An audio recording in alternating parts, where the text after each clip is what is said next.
So hey everyone, I hope you all are doing well. इस video में जो TCS का कल पेपर हुआ है यानी कि 15 मार्च 2025 में जो स्लॉट 1 का पेपर है उसके बारे में मैं बात करूंगा।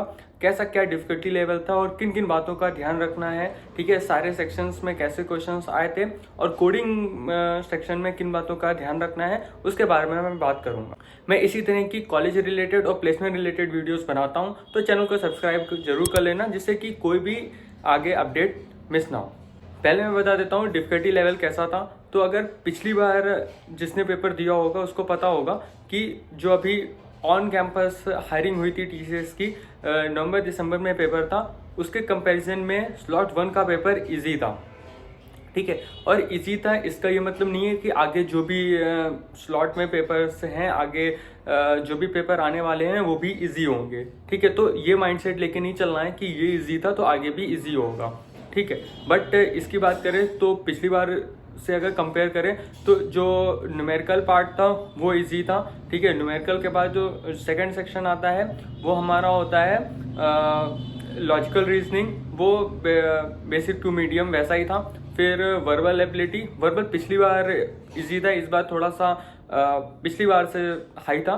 उसके बाद एडवांस आता है, एडवांस तो बेसिक से भी एडवांस इजी होता है, वो कठिन एडवांस पता नहीं नाम ही उसका क्यों है। उसके बाद फिर आता है हमारा कोडिंग, ठीक है। कोडिंग में 2 पार्ट रहते हैं, एक इजी क्वेश्चन और एक मीडियम क्वेश्चन। पिछली बार जो क्वेश्चन था कोडिंग का वो इजी था, बट इस बार जो था वो जो इजी वाला था वो मुझे कठिन लगा, बट जो मीडियम वाला था वो इजी लगा, ठीक है। तो सबका अपना अपना हो सकता है, बट जो मैं अपना एक्सपीरियंस बताऊं तो जो इजी पार्ट था उसमें क्वेश्चन ये था कि 3 नंबर दिए हुए हैं PQR, तुमको एक नंबर उनमें से लेना है और उसमें सब्ट्रैक्ट करना है तो बाकियों में ऐड करना है।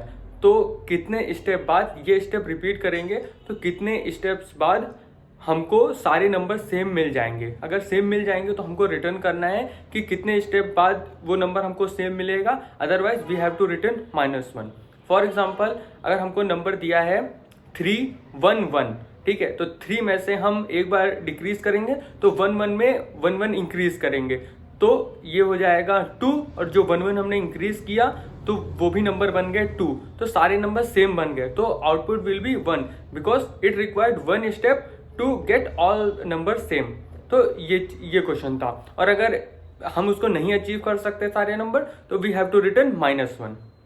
दूसरा क्वेश्चन था, उसमें एक लिस्ट दिया था 1 से 1000 तक, और उसमें क्या था कि we have to print the sum, ठीक है, I से J तक का सम प्रिंट करना था। फॉर एग्जांपल जैसे बोला 0 से 3 तक सम प्रिंट करो, तो 3 2 1 + 0 6 विल बी द आउटपुट, ये आंसर था। बट थोड़ा कंफ्यूजन इसमें था क्योंकि इनपुट फील्ड में लिखा हुआ था कि we have to take list as a input, but जब कोड करा मतलब तो लिस्ट का उसमें कुछ काम ही नहीं था, तो वो चीज़ हमें इग्नोर करनी थी, उसको ऐसे ही दिया था और डायरेक्ट हमको सम प्रिंट कराना था। तो इस तरह से ये मेरा हो गया था, पहला वाला भी हो गया था बट उसमें सारे टेस्ट केस रन नहीं हो पाए थे, ठीक है। तो बेसिक वाला जो था इजी क्वेश्चन वो थोड़ा सा ट्रिकी था, कठिन था, बट जो मीडियम लेवल का क्वेश्चन था वो आसानी से बन गया, वो इजी था।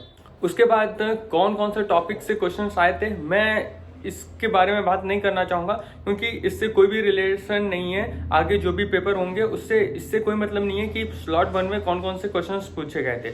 अगर if you are preparing for TCS NQT तो सारे टॉपिक्स इक्वली इंपॉर्टेंट है, सब पे ध्यान दो। स्लॉट 1 में किस टॉपिक्स के क्वेश्चन आए थे, उस टॉपिक से दूसरे स्लॉट में कैसे क्वेश्चंस आएंगे उससे कोई भी रिलेशन नहीं है, तो वीडियो बेफर्जी की लंबी होगी, इसीलिए मैं इस पे बात नहीं करूंगा, ठीक है। और बाकी अगर देखना चाहो तो और भी शायद यूट्यूब चैनल पे वीडियोस मिल जाएंगी, लोगों ने डाला होगा तो वो टॉपिक देख सकते हो। बट मैं ये सजेस्ट करूंगा कि वो वीडियोस मतलब देखना चाहो तो देख लो, बट इससे कोई भी मतलब नहीं है कि कैसे क्वेश्चंस दूसरे स्लॉट में आएंगे।